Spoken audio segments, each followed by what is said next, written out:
अपना समझते हुए भारतीय जनता पार्टी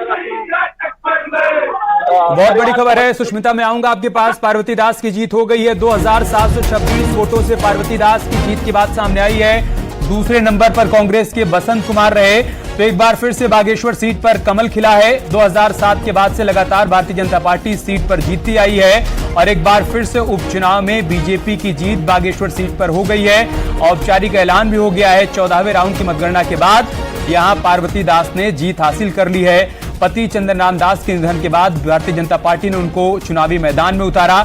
सहानुभूति वोट भी मिला और साथ ही साथ जैसा कि हमारे उत्तराखंड के एडिटर अनुपम जी बता रहे थे कि मुख्यमंत्री पुष्कर धामी के कामकाज पर भी बागेश्वर की जनता ने एक प्रकार से मुहर लगाई है, क्योंकि सीएम पुष्कर धामी ने भी यहां पर चुनाव प्रचार के दौरान ताबड़तोड़ जनसभाएं की थी। लोगों के बीच जाकर सरकार की उपलब्धियों का जिक्र किया था, बताया था कि कैसे डबल इंजन की सरकार उत्तराखंड के विकास को लेकर प्रयासरत है। और चूंकि प्रधानमंत्री मोदी ये कह चुके हैं कि यह दशक उत्तराखंड का दशक होगा, लिहाजा उस दिशा में सरकार लगातार प्रयास करती रहे। बागेश्वर में भी विकास की तमाम योजनाएं रुकने ना पाए, इसके लिए बहुत जरूरी है कि एक बार फिर से बागेश्वर सीट पर कमल खिले। और मुख्यमंत्री की इस अपील का, उनके चुनाव प्रचार का असर हुआ, परिणामों में तब्दील हो गया है चुनाव प्रचार का असर। भारतीय जनता पार्टी यहां पर जीत गई है। पार्वती दास ने जीत दर्ज कर ली है। औपचारिक ऐलान हो गया और आप देखिए कार्यकर्ताओं में गजब का उत्साह देखने को मिल रहा है, क्योंकि 2024 लोकसभा चुनाव से पहले पार्टी इसको लिटमस टेस्ट के तौर पर देख रही थी। और चूंकि इस उपचुनाव में पार्टी की जीत हुई है, तो 2024 के लोकसभा चुनाव में पूरी ऊर्जा के साथ ये कार्यकर्ता जुट जाएंगे। उत्तराखंड की सभी पांच लोकसभा सीटों पर 2014 से लगातार भारतीय जनता पार्टी का कब्जा है और 2024 के लिए भी बीजेपी ने यही लक्ष्य निर्धारित किया है कि सभी 5 सीटें जीतनी हैं। इसके लिए बहुत जरूरी था कि बागेश्वर उपचुनाव में जीत दर्ज की जाए और वही हुआ। पार्टी ने जीत दर्ज कर ली है। पार्वती दास जो कि चंदन राम दास की पत्नी है, उन्होंने जीत दर्ज की है। कांग्रेस पार्टी के बसंत कुमार को हार का सामना करना पड़ा है। बसंत कुमार जो कि 2022 का विधानसभा चुनाव आम आदमी पार्टी के सिंबल पर लड़े थे, 17,000 से अधिक उनको वोट मिला था। दूसरी तरफ कांग्रेस पार्टी से रंजीत दास चुनावी मैदान में थे, उनको 20,000 वोट मिला था। ऐसे में कांग्रेस पार्टी का ये कैलकुलेशन था कि अगर कांग्रेस पार्टी और आम आदमी पार्टी का वोट बैंक मिल जाएगा तो वो चंदन रामदास के वोट बैंक से ज्यादा हो जाएगा और हमें इस सीट पर जीत मिल जाएगी।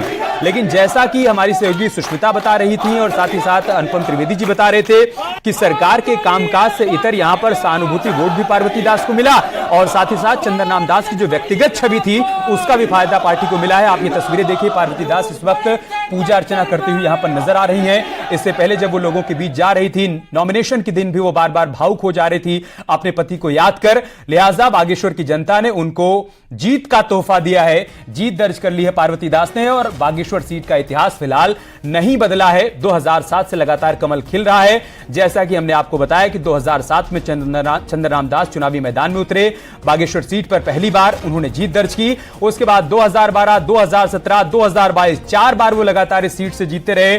2022 में जब वो जीत कर आए तो पुष्कर धामी कैबिनेट में उनको शामिल किया गया। पहली बार वो मंत्री बने, हालांकि उनका आकस्मिक निधन हो गया।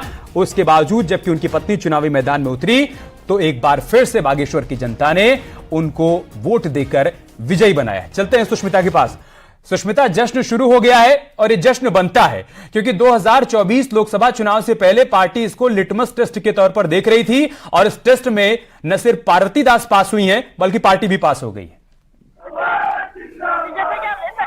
कि बीजेपी इस सीट को जीत चुके हैं, लगातार सीट को जीतते आई है, तो ये कहीं ना कहीं ये जो बीजेपी ज्यादा जीती है, चुनाव में भी उसने 20 बड़ी जीत हासिल की है। उसके बाद 2024 के लिए हम कह सकते हैं कि बीजेपी पूरा तैयार है और कार्यकर्ताओं में जोश भरने का काम ये जीत के ये जो चुनाव है काम करेगा। आप देख सकते हैं कि पीछे लोगों में कितना जोश है और यही जोश कायम करने के लिए जो ये चुनाव है, उपचुनाव है, ये आने वाले 2024 का चुनाव है, जोश ना रहे, ये जीत इनके लिए घुटने में काम करेगा।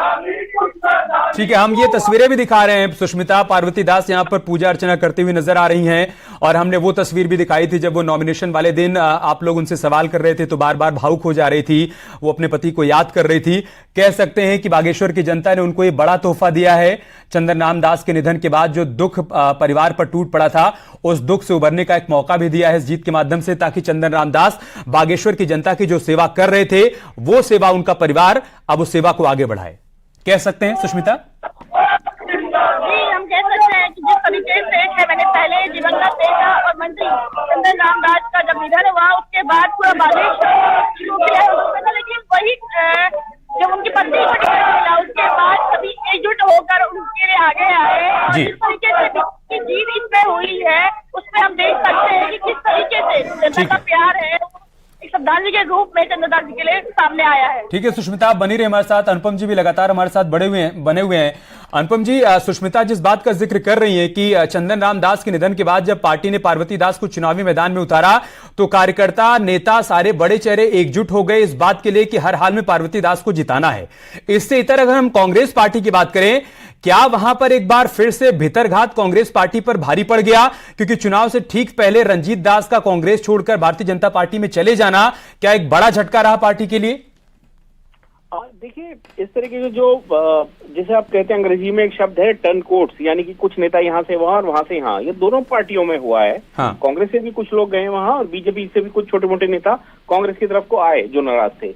लेकिन देखिए, अंततः जो इम्पैक्ट पड़ता है बाई इलेक्शन में, जैसे मैंने कहा, जो रूलिंग पार्टी है उनका कामकाज रहता है, उनकी छवि, और वो जिस हिसाब से लोगों के बीच जाते हैं उसका काफी इम्पैक्ट पड़ता है। और यहाँ पर जो अंततः जो बीजेपी सीट जीती है वो काफी इंपॉर्टेंट है। देखिए, एक बात मैं और कहना चाहूंगा, जो पार्वती दास जिनको टिकट दिया गया था बीजेपी की तरफ से, ये एक विशुद्ध गृहिणी महिला थी। उनका कोई ऐसा पॉलिटिकल एक्टिविटी रही नहीं थी उस एरिया में। उनके पति जो स्वर्गीय चंदन रामदास है वो जरूर वहाँ एक्टिव थे, विधायक रहे, सिटिंग विधायक रहे, लेकिन ये एक राजनीतिक परिवार से थी, लेकिन एक थी एकदम गृहिणी। तो इनके लिए भी एक पहला इलेक्शन था, लोगों से किस तरीके से मिली है, बाकी पार्टी संगठन जो पीछे से लगा है उससे कहीं ना कहीं इनको फायदा मिला है।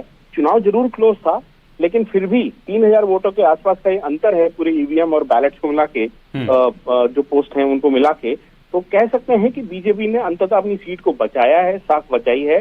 और जो अब लोकसभा के इलेक्शन में पार्टी जाएगी तो कहीं ना कहीं एक मैसेज जरूर देगी कि देखिए, हम पहले असेंबली में जीत के आए हैं, बाई इलेक्शन हमने जीता है, और जो बीच में जितने भी चुनाव हुए पंचायत वगैरह के, उससे पहले हरिद्वार पंचायत के या कहीं के भी हुए हैं, उनमें भी हम लगातार पहले भी जीतते आए हैं। तो अब क्योंकि ये हम सारे इलेक्शन जीते हैं, लिहाजा लोकसभा इलेक्शन में भी एक मैसेज देने की कोशिश जरूर पार्टी करेगी। ठीक है, बीजेपी के लिए हासिल यहां पर जीत रहे, लेकिन कांग्रेस पार्टी को क्या हासिल हुआ?